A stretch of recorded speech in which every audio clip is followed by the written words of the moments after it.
Welcome, everybody, to another episode of Latter-day Bridge Builders, where we try to bridge the spectrum of faith and non-faith across Mormonism.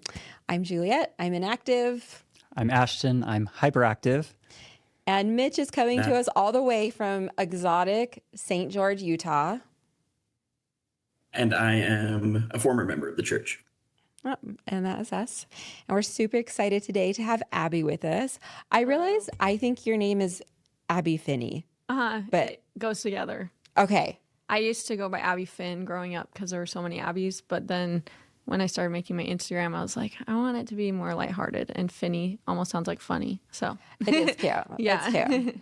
Well, you may know Abby. You probably do. She's got some awesome Instagram content and just does a really good job of, I feel like maybe just like making the tent a little bigger for people in the church and working towards helping more different kinds of people like be comfortable in the church and maybe like challenging some of the stereotypes as far as like what makes a good Mormon, what makes a normal Mormon. So super, super excited to have you. I will say that I first came across Abby on TikTok when I saw a video that talked about going to the temple and then, which very wholesome, good for you, by the way, going to the temple and then going to Taco Bell, getting a crisp Baja Blast, and then getting cracked, which I had never heard the word cracked before, but I was like, I think she's talking about sex, and that is right. What getting cracked is. Okay, yeah. Getting cracked. And okay, really quick. Can anybody get cracked or can only girls get cracked? I think that you just say it with whoever you're doing it with. I don't think it has to be. And then you're cracked. Okay. Yeah. I've been like wondering, is this like is this like a certain event in like the process or is this just like a general term? It sounds like more general. Yeah. It's just a slang word for it. Okay. Now I know. So. Okay. Yeah. So it's about that, which I was like, that's kind of funny. I wonder how people are going to respond to this. And so I opened the comments. And why don't you tell us how you found like people responded to that video? People that know me literally thought that was just up my alley. That's how I am. I care about my relationship with my husband. I love food and I love all that comes with the relationship, right? But it started getting to people that didn't know me, and a lot of people, some people liked it and were like, this is my dream, like this is my goal for marriage, this is like being open about it. And a lot of people felt like maybe I was too crass, maybe I was too flippant with how I was saying things, because you aren't, when you're reading it, you're like, oh, they're like in front of a temple, and then like, it's like the very end, and I think that's like the shock factor that maybe made it go viral. I didn't think it would. I kind of thought it would be like a dumb video, like it's not that deep, but yeah, people didn't love it. Some people. Yeah I think I mean I did love it, but I think that was like the response I had, where I was like, oh yeah, that's nice, they look happy in front of the temple. Oh yeah, Taco Bell, Baja Blast. Oh, is that what I think it means? So it got my attention. I thought it was funny. I liked it. Like I said, I tried to think of like a funny comment about like nacho fries, but I like didn't come up with anything. Why do you think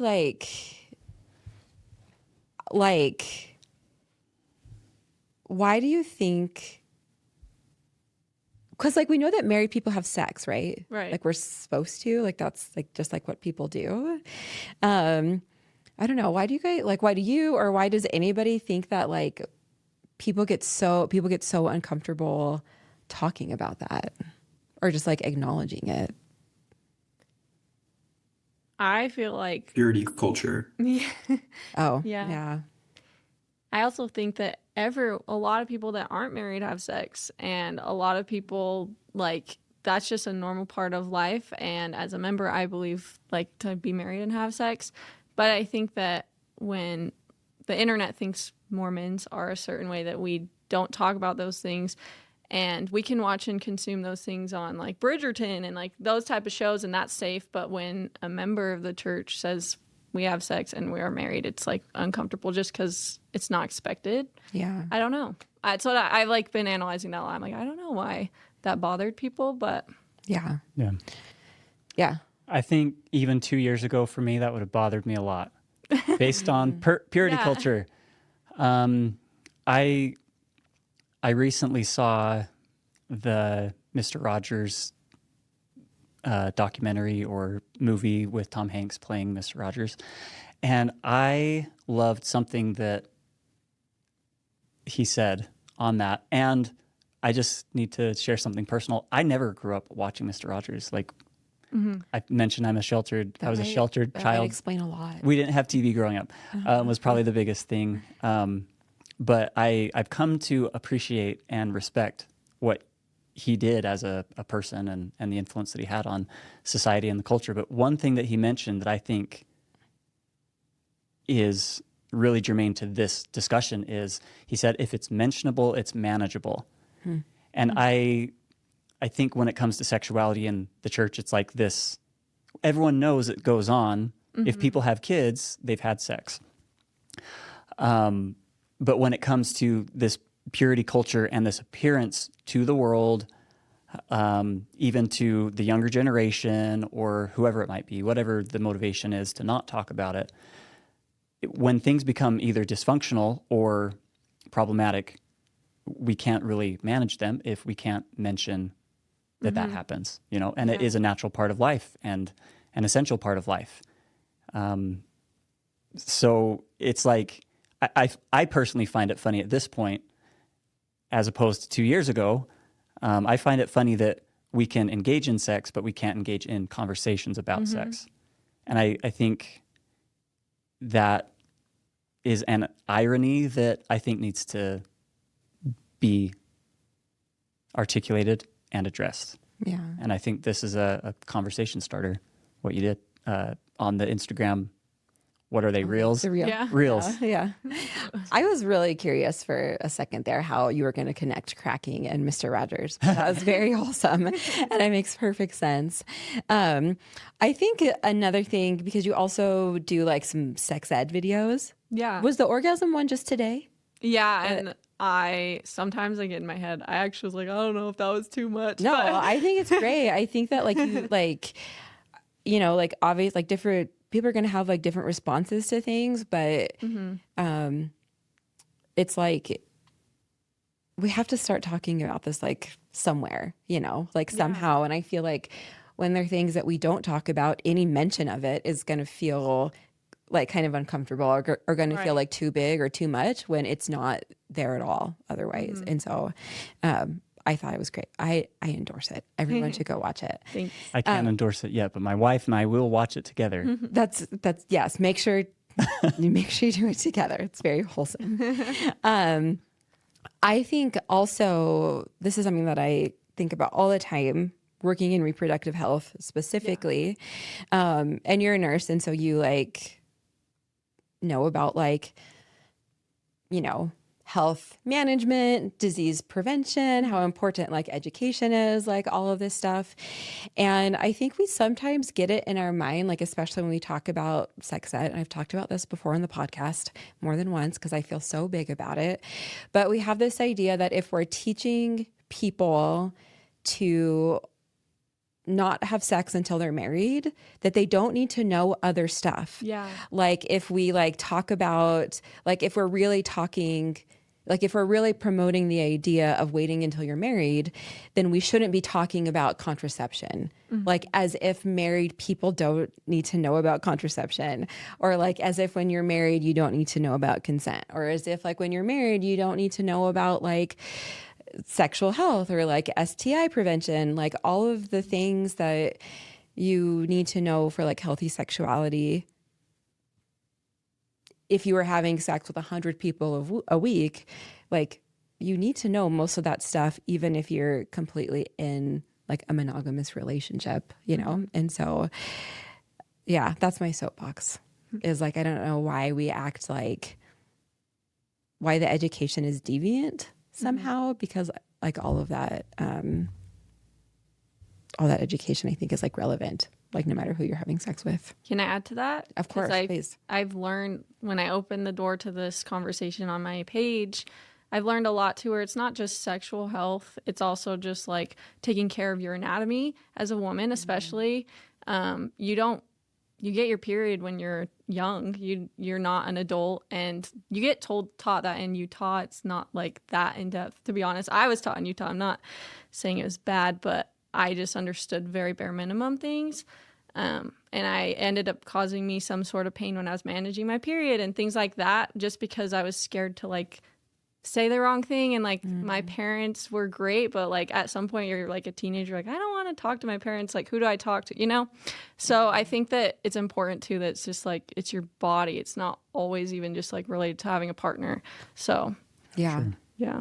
Yeah. And that's, I feel like so much of like having a healthy partnership like begins with like the two people like having a healthy relationship with themselves and like feeling, yeah, like you should like have that coming into it because, yeah, you get it. I don't have to over explain that. Yeah, cool. It's kind of this old idea of like your partner completes you. It's like, shouldn't we be complete whole people prior to having a partner? And two independent, autonomous whole people who come together to collaborate and be interdependent and not codependent on each other, meeting each other's needs, but more of this idea of, yeah, like I've said, collaborating and synergizing, you know, that old phrase of 1 + 1 = more than 2. Yeah. And not necessarily like making up for like a person's deficit. Like you're not needing like the other person to like make you whole, I guess, or like make you complete. Yeah. But you're like a whole, complete, healthy person. I mean, of course that's aspirational. Like we're always reaching to be whole, complete, healthy people. But having that like be the goal, like for our own sake. And then for the sake, I think, of like showing up for our partner also. Yeah. Yeah. Any thoughts down in St. George? I was just curious, because like growing up, sex wasn't quite taboo in my house, but also wasn't quite like normalized either to like talk about that. I was just curious, Abby, if you like had a similar experience or like growing up, was this something that was like off topic for you? You kind of alluded a little bit, like your parents like kind of taught you some things, but maybe you didn't feel comfortable going to them. Just curious if you would expand a bit on that. If you feel comfortable. Yes, Don't I feel do. like we have I'm to talk open. about it. Yeah. It was extremely taboo. Like, everything I learned was either through school or friends. My dad, I was more comfortable talking to than my mom. She didn't believe in like sending silly selfies because your face looked silly. So there was no, like, she just was very discreet, never like wanted to share anything about herself. And I love my mom, but she just wanted to protect herself. And I think in that didn't talk to us about things. But through learning and talking with my friends, I feel like I've actually become maybe a little, not in a bad way, but I'm like extremely like I don't see anything wrong with talking about it. And it's sometimes I might draw the line of some people's comfortability. And I'm like trying to navigate that. And going to nursing school helped me a lot just with like understanding my body and taking care of my body. But posting online has like improved my own mental blocks with my own sex life, things that I still didn't know I had. Like we were fine, but like I still had some sort of like the culture in the purity culture and feeling taboo and you know that stuff. And so like talking about it has healed me, and it's fun to see other people like I get responses and like DMs like, oh my gosh, I'm getting married and I didn't know this, and I'm like, I'm glad you knew because I've been married for 4 years and like this is healing me, and like it's really cool. Yeah. So I don't know if that answers your question. It's been a long process. Yeah, That's good. Yeah. Do any of you guys follow the Christian sex educator? Yeah, that's I her think handle. so. I forget her name, but I'll look it up in a second. I really like her content, and I think she has ties to the church. I'm not sure if she's still a member or anything like that, but I know. Anyway, so that's a good resource for people who maybe are interested in more of like this kind of stuff and someone to turn to besides yourself as well. Yeah. Yeah. And I like the shaking In the sheets. Yeah, that one. Yeah. Yeah. She's nice too. Yeah. I think one thing that has come into my mind, just one thing I've seen as someone So I'm a convert and now I've like disaffiliated from the church. And I think often one thing that I see is that there's certainly like purity culture in the church and there's like plenty of criticism to be had there, right?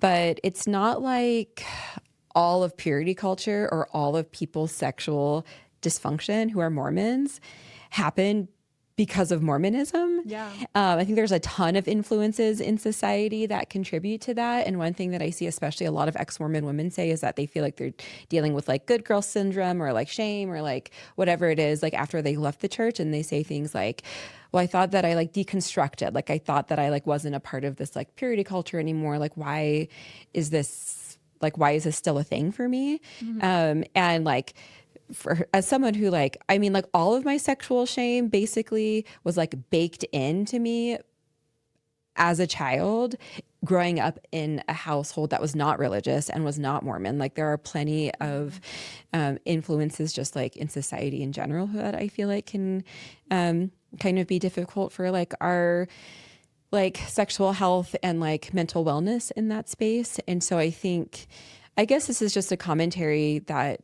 people who are like, who have left the church, who are critical of the church will often like point at things in the church and like the purity culture and be like, look, it does like this and this and this to you. And it's all like really bad. And it's like why people like have all these issues.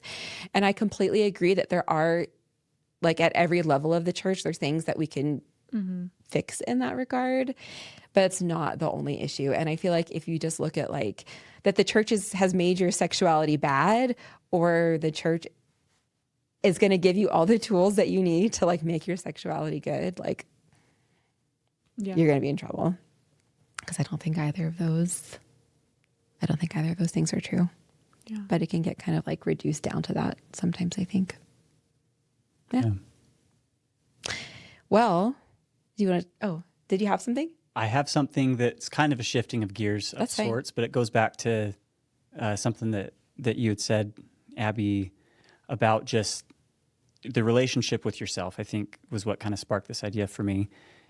As I was thinking about today and different things to potentially share, this quote came back to my mind that I haven't thought about for probably a couple of years, but someone named Wes Angelozzi, maybe, if anyone's familiar with that guess at the name.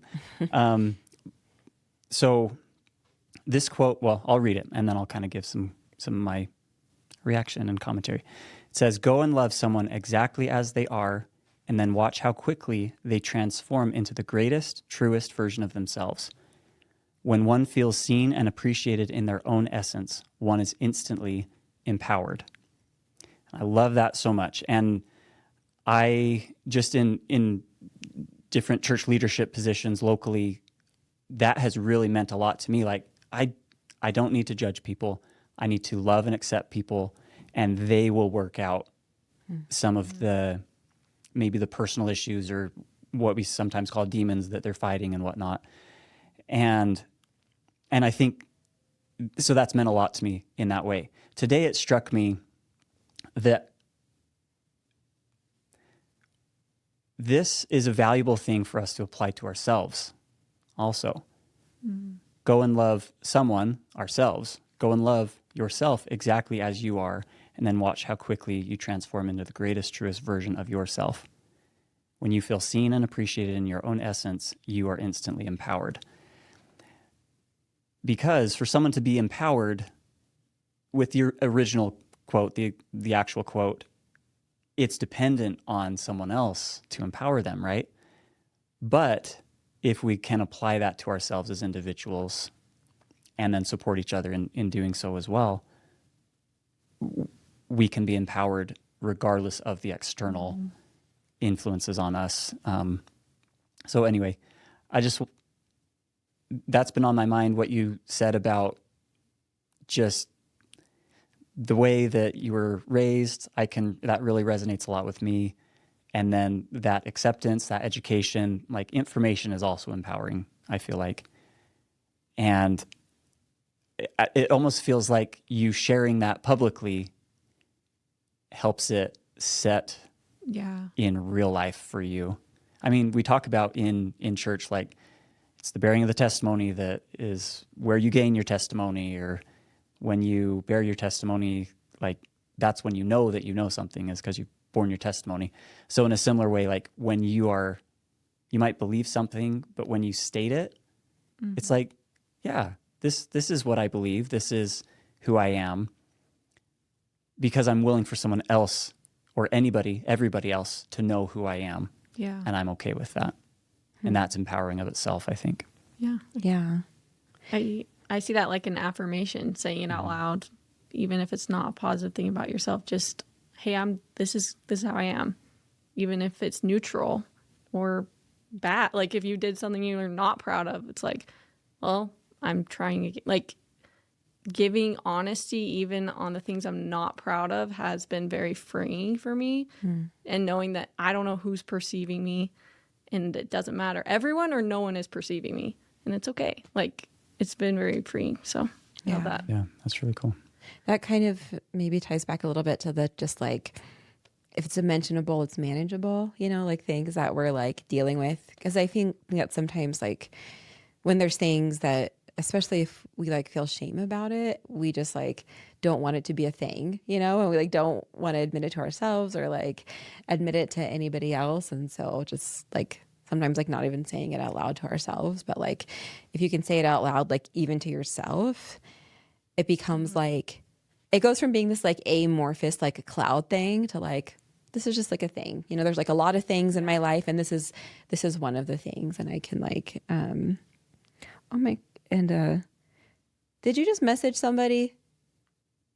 No? Okay. I just got a message from the Christian sex educator. That's funny. Oh, I just followed her. So. Oh, okay. Then I guess they messaged me back. I was like, wow. Because I was looking her up. Her name is Carly. Must have told them to come talk to us. Okay, that makes sense. Well, anyway, my train of thought is gone. But can I ask you really quick, because you kind of started that with like talking about like loving yourself. Yeah. I think like, do you feel like growing up you were like allowed to love yourself? I mean, I think like vocally, I remember, so my mom would have us do positive affirmations, and it was, I love and accept myself just the way I am. And so in that way, yes, at least that was kind of what we were trying to do. But when it comes to sexuality in a religious context, just historically speaking, it's like, but how can you love something? How can you love someone that's so inherently disgusting? You know, because I'm a sexual person, which everybody is to some degree, and yeah, so I'm worthy of love, but am I? It was maybe a mixed message to answer your question more directly. Yeah. Yes and no. Yeah. What about you? Sorry, that's kind of like a big question. Yeah, no, I think the first thing that comes to mind is like, again, like I was taught to think those things and I was told I'm loved. But I feel like it's very hard to verbally say like, I'm proud of myself for doing this, and like saying achievements. And something I try to do now is like, I feel hot today. I feel pretty today. I like saying those things to me is a self-expression of love that sometimes is perceived as like conceited or, especially as a girl, I feel like it can be like, well, you know you're cute, or like you feel like you're cute, or you know that you're good at doing this task. So then it's, instead of like expression of love, it's just seen as like selfish and hot-headed about yourself. So I try to do that because I believe like faking humble, have you heard John Bellion's song? He says faking humble is corny blank, corny crap. So like it's corny to just act like you aren't aware you're good at something. It's better to be like, I'm good at it and I can improve. And so to me, I think just improvement trying to improve shows myself that I'm trying to show that I love myself. I don't know if that makes sense. Yeah, it does for sure. And I'm sure most people can relate to that to some degree. Yeah. I think culturally, like whether inside or outside of the church, like that's, I think something, that self-empowerment, that self-acceptance is something that is a human trait. Yeah. So I think we get it.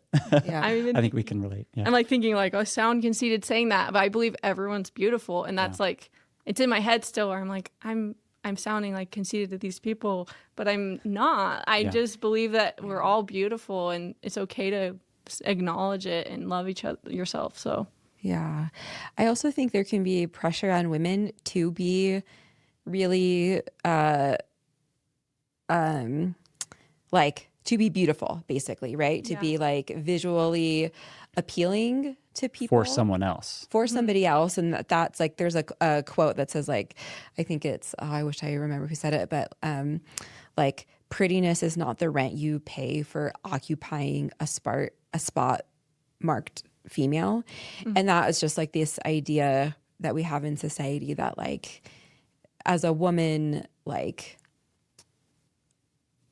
being pretty is like the thing that matters. There's just like a lot of like pressure put on it, but I feel like at the same time, there's also a lot of pressure to like be pretty, but also like not think you're pretty or like not know you're pretty, right? So it's like, yeah, we want you to look a certain way, but like we want you to be self-conscious about the way you look or to be questioning it or to like always be scrambling to like look better. And so I think that like being pretty and like saying that you're pretty kind of like pushes up against that system, which I appreciate.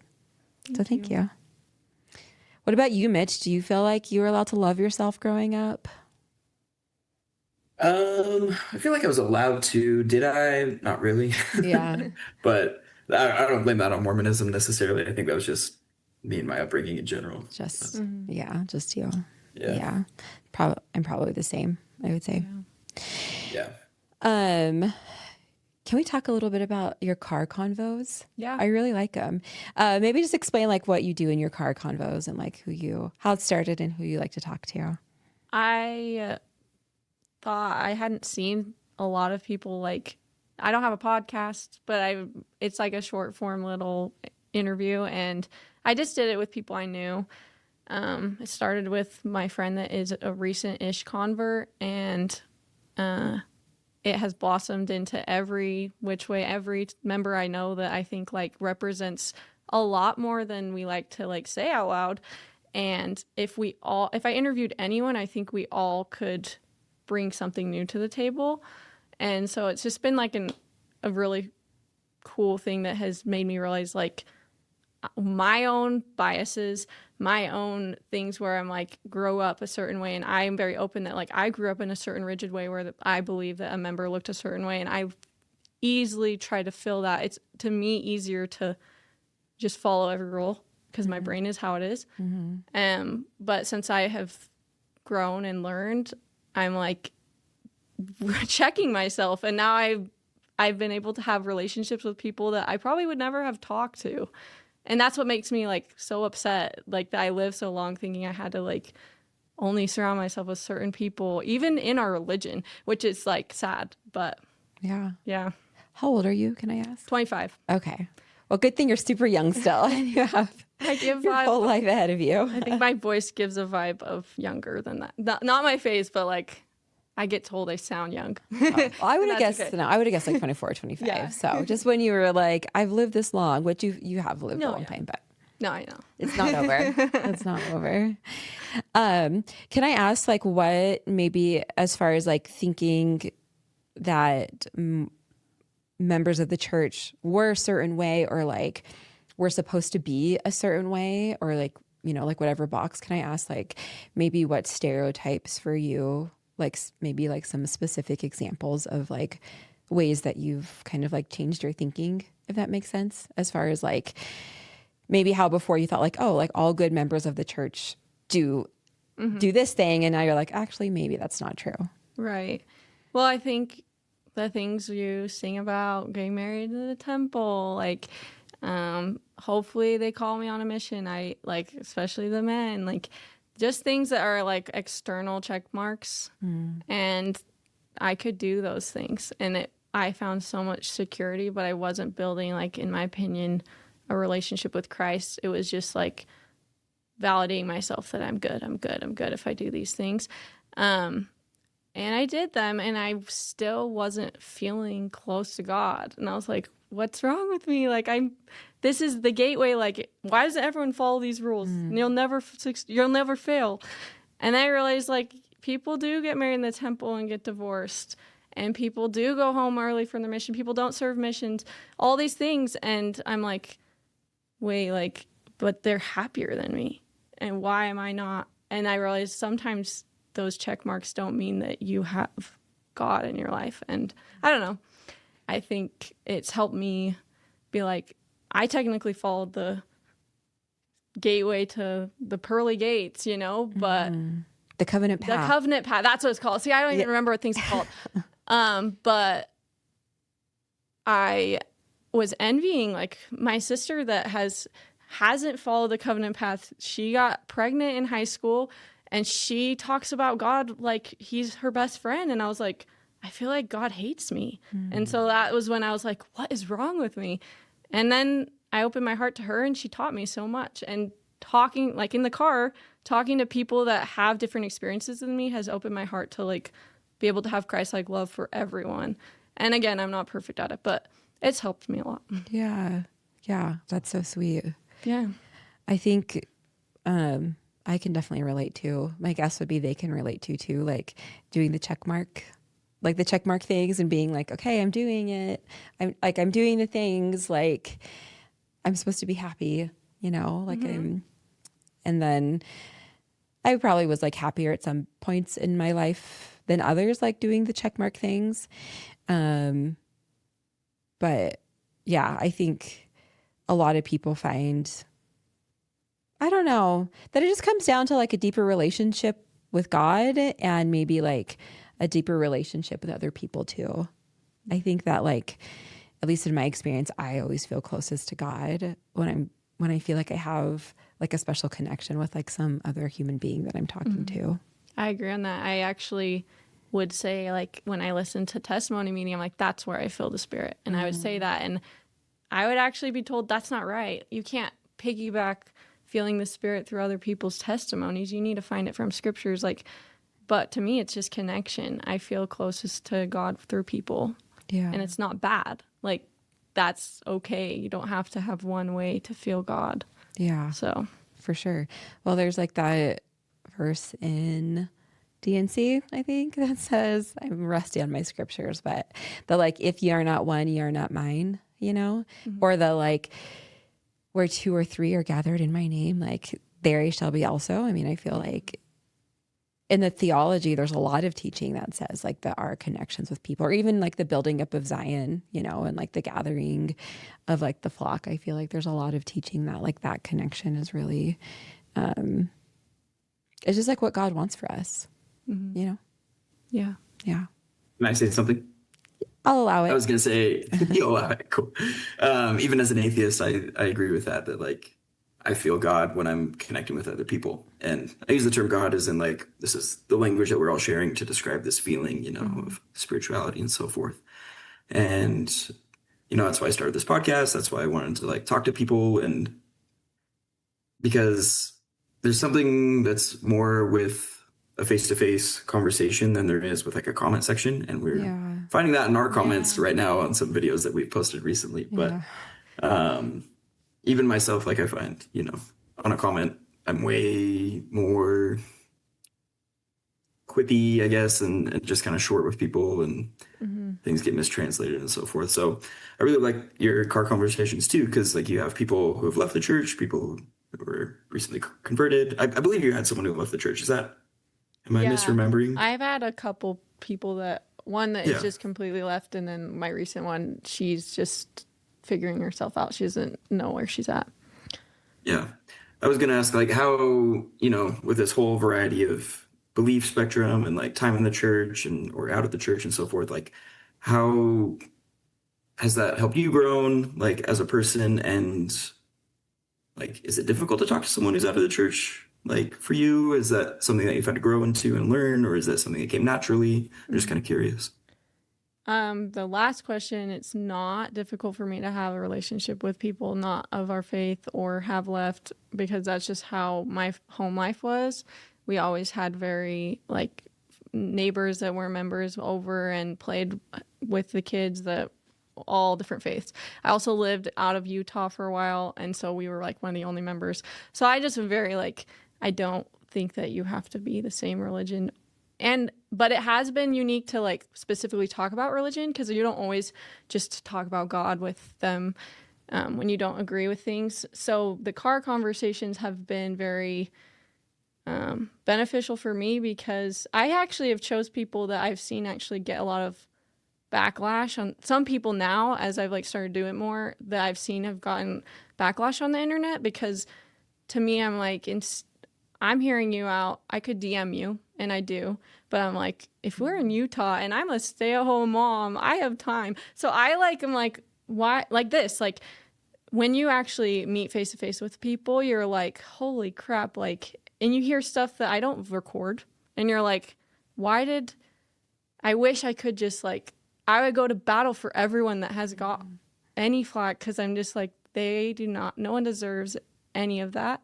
But I think that, yeah, sorry, I'm like rambling. But to answer your question, I think that if we just treated everyone and saw people as people, you can always come to some respect. And when you posted on your story, like, I don't know if I want to build a bridge. And in my heart, I'm a burner of bridges, not a builder of bridges. And I like totally get that, because it's emotionally exhausting. And it's like building a bridge isn't, to me, like hope. I think sometimes people think in the church specifically, like we're extending the arm, so hopefully they'll come back. Or like hopefully they'll see how I think. But I am just like, I hope that we can have mutual respect and feel safe here, because I don't think that people feel safe having conversations with people that don't agree with each other in any aspect, politics, religion.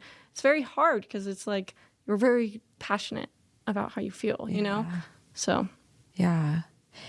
Do you feel at all, I think that that's so insightful of like, because we can all talk to people who are different than us, right? Like we're all like nice people, and it's like, oh, if there's someone from like a different culture or whatever, even though they're different, it's like not an issue to talk to them. But oftentimes when it comes of religion, I feel like especially with the church and people who are still in, or people who have left, the reason it's hard isn't because it's different. The reason it's hard is because oftentimes there's that implicit feeling that may or may not be true, that the other person is like trying to get you to do something, or is like hoping that you'll change, right? Yeah. And so it really like puts you on guard about like what you say, and like not wanting to offend them, and not like wanting to open yourself up maybe for them to like try to like sneak in and like find like a weakness or whatever.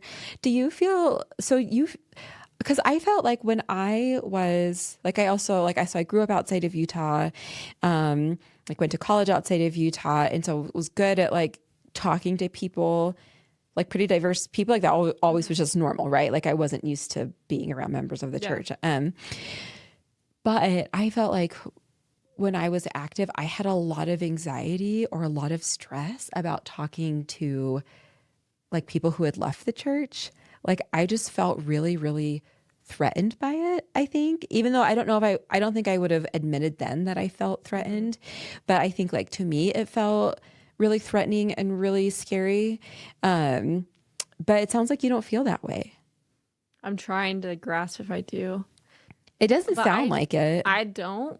Because, like, I just think in every step of my life, my parents never, like, verbalized, like, you can't go over there because this. And, like, I think that I'm not blaming the church either. I think sometimes, like, just in households, people are, like, protective and guarded of their standards, which I believe is fine, but then assume that you can't be around people that might deter or influence you wrong because they don't think the same as you.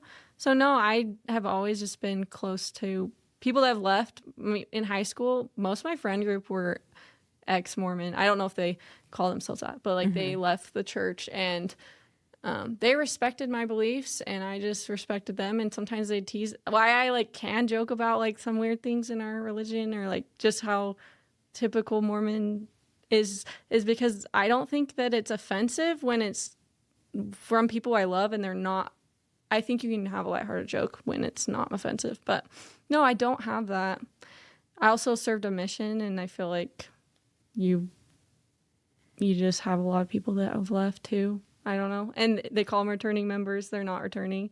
And like, I think that phrase is like, they're not returning sometimes, but they don't want to give them the label that they've left. But I'm like, they're not going to come back, but we can still serve. And so, and maybe they will on their own. It's not my business. I don't care. Like, you can just be my friend. So yeah, that's like the perfect example of that, like that implicit, like trying to like labeling someone as a returning member, even if like that person doesn't think they're returning, and then they like, that makes sense. But the way that you're able to be like up to them. Yeah. I don't think relationships should be based on if you are going to join. Like, I think ministering when it's at its peak and those type of things when someone is inactive is just being a good person. And I think we have hope. I think the goal of calling it ministering is like, hopefully you're just being a friend, and instead of a visit and cookies for baptism, like that type of stuff. And I'm not saying, I'm kind of exaggerating. But Flirt to convert. Yeah, flirt to convert. So. Yeah, for sure. Yeah, I feel like I've talked about her before, but I feel like the family that ministers to us is like great because they've like never. Sometimes my husband even is like, are they even doing a good job? Because they've never invited us to church. So like, kind of like, shouldn't like the bishop tell them to like invite us to church? My husband does not want to go to church at all. It's a weird thing, but they just like are really aware of us and like notice like if I post like that, like on social media that we like have something going on, they'll like message or like draw something off to us. And it really is a feeling of like, of just honest like acceptance, like their relationship with us isn't dependent on like what we decide as far as, our relationship is not dependent on what we decide as far as like church or our religion. And that goes both ways, right? Like we don't care if like we're fine with them going to church, like even if we don't go. And I think that our like podcast probably, that's like maybe at the heart of it a lot is like relationships where it feels like that relationship is going to be okay or not be okay if people are like lining up as far as like religion, which causes a lot of strife. So I feel like, go ahead, Mitch. Oh, I'll be really quick. This is just a joke kind of thing. Mine was too. Dan McClellan has his Data Over Dogma podcast. I think we should change ours to Relationship Over Dogma podcast, and I claim that now. Yeah. Sweet. I was going to ask. So to be clear, Juliet, you're not trying to convert me or Abby to your my heathen belief or my lack heathen of ways. Okay, you got me. That's why I brought you guys here. It's to try to make you. Mitch is going to make us all atheists. No, that's not. No, I'm okay with you going to church. Thank I you. accept you. Perfect. You as well. I accept you. And that goes both directions, which again is why we're even doing the podcast together, right? Yeah. Stephen Pinecker made the joke to Mitch as we were closing up on our episode that will have been released by the time this one's released, I think, that he said something like, Mitch, what did he say? Something along the lines of, he hopes I become a Christian one day. And again, or hope something. to bring you back. And then he winked at you or something. Like that. It was good. Because it's like, there's no way that's going to happen. Yeah. Yeah. And in good humor, kind of like you're saying, like, we understand where we're each at and we respect where we're each at.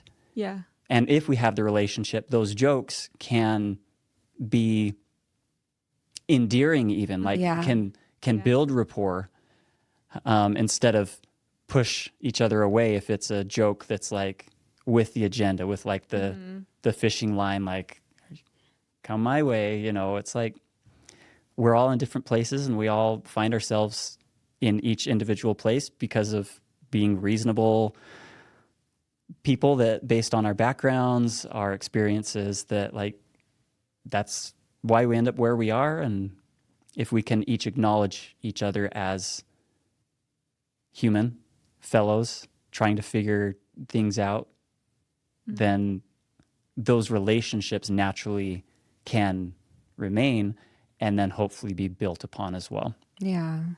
The relationships really don't have to be threatened by the religiosity or like lack of it, but there are reasons there are, right? Because like it's not like we expect someone to listen to this podcast and be like, oh, okay, well then I'm just gonna like solve all of my, like me as an active member, now I'm completely fine with my spouse being inactive, right? Like it's not that simple, and there are like deep reasons to it, but it is really special, I think,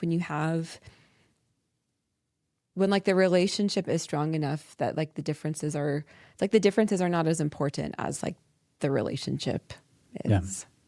Yeah. Well, and just to give just a little comment as far as, I guess, more vulnerable without being specific, but it's like many of my relationships even currently feel like our bridge is burned. And so I enter this space with hope, with aspiration to be better in what I bring, and trying to meet someone halfway and crossing the bridge together to meet up. And sometimes I don't do a good job at that. And other times I feel like I'm doing my very best, and it just I'm not met there on the bridge. And so I have to kind of go back to the safety of my side of the bridge so that I don't get burned while it's burning, if that makes sense. Yeah. It's hard work. It is hard Yeah. work. And to be vulnerable. Yeah. Because I think often like our vulnerability is rewarded, but sometimes it's not. Yeah.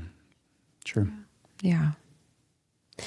Can I ask you, Abby, like, who have you found, like, who are the kinds of people that you feel like your content like really speaks to, or like really connects to, or like maybe like what are like some of the things that like people have said to you as far as like maybe like how it helps them or how they connect with it? I don't know for sure like a plot of people or like a label of people. I label myself as a type B Mormon just to give it easier, but I think my content speaks for random people that have had things on their mind, that do value and care about the doctrine or the teachings of the gospel, or how they want to be a member still, but there are things that are like, I'm too afraid to say that. I agree with her, and I have found that like saying things that I was afraid of, I've got comments like, thank you for sharing this. And people share their whole like experience in a comment because they want to, and there's a space for it now. And so I think that type of a member where I wouldn't say I'm like on a faith crisis, which people might disagree. I've heard a lot of people thinking I'm almost out, and that's okay. That's not my business to clear up, but it's that you hold so dear these teachings, but you're like, I don't know why we can't say I had a very hard time on mission, and these things happen, and if we talk about them, then maybe someone that goes out is going to have a better experience. That's like my goal. I've learned through creating content. I'm like learning how to like actually have a goal in my video versus just trauma dumping. Yeah. But I try to have goals of like turning them back to how you can benefit, whether it's in your marriage, whether it's going on a mission, things that I've experienced. And I think that's who it reaches, is people that need space to speak. I don't know. Because it's hard for me. And I'm like, it's very emotionally taxing. And sometimes I'm like, is this worth it? Because this is like putting my sleeves, my heart's out, and like everyone's cutting them. And not saying I'm a victim. I'm just saying like you're just openly being vulnerable about really more difficult things than a hair tutorial. And so it's just, it's worth it to me because of the private shares, the private DMs, the things that people aren't seeing. And it's very rewarding to me to feel safe for people. Yeah. So. Yeah, for sure. There's a phrase, giving voice to the voiceless, and that what you described is like, wow, yeah, I think that's fulfilling that phrase. And that's something that I have tried to do and don't know how to do. And just generally speaking. And so I think that's a great thing to do, representing someone that feels so alone in their problem, in their doubt. We had the Doubt Your Doubts episode not too long ago, and it's like these things are so common. I mean, how many billions of people are on the earth today? I don't know exactly. Yeah, 7 to 9 a lot. billion, something like that. I can't remember. But like even just likelihood, there are people that are experiencing similar things to us. And it's so sad that we can feel so alone. Like each of us in so many different ways can feel so alone. And so someone being able to voice something that can resonate with someone else and voice their concern or even their joy or their positive, negative, or neutral, can voice a similar thing, that brings that connection. And like we've all kind of acknowledged, at least 3 of you, and I acknowledged it to myself and I'm acknowledging it now, that connection with other people is that connection to God, whatever we see God as. And for me, it's like I can imagine God looking at us and wanting us to connect, and experiencing that connection with someone else is maybe a parallel or a pattern at the connection that we can feel with divinity, whether it's a being, God, or an idea, God. However we experience that connection brings that divine spark or whatever. Yeah, I think connecting with other people is divine. And I think there's like quote unquote surface level connection, which I think has a place, right? Small talk exists for a reason. But one time you asked me one time, like, what I go by, I don't know if you remember this, but Jules or Juliet, maybe? Yeah. And I said, like, I usually introduce myself as Juliet, but when people call me Jules, it feels like whoever's calling me that really knows me. And there's like the surface level small talk, which again has a purpose, right? It's not that it's bad. It has a purpose. But then there's like connecting with someone when you feel like you can really know them and they can really know you. And I think that's where like the vulnerability comes in, you know, that it's like the real you that's getting connected to. Yeah. Thanks so much for coming on. Thank you. It was awesome. Yeah. Any closing thoughts from anybody? Okay. Well, where can people find you? On like the internet? Yeah. Oh. Like with your hand, like your handle. What is your address? And when are you at home? So they can come talk to you at your house. It's Abi.Finny, ABI.FINNY. Yeah. Cool. On Instagram and TikTok? Yeah. Okay, cool. Well, follow Abby. Watch the Kraken video if you haven't already. Get Kraken if you haven't already. Some people would say only if you're married. I think you should do whatever you want.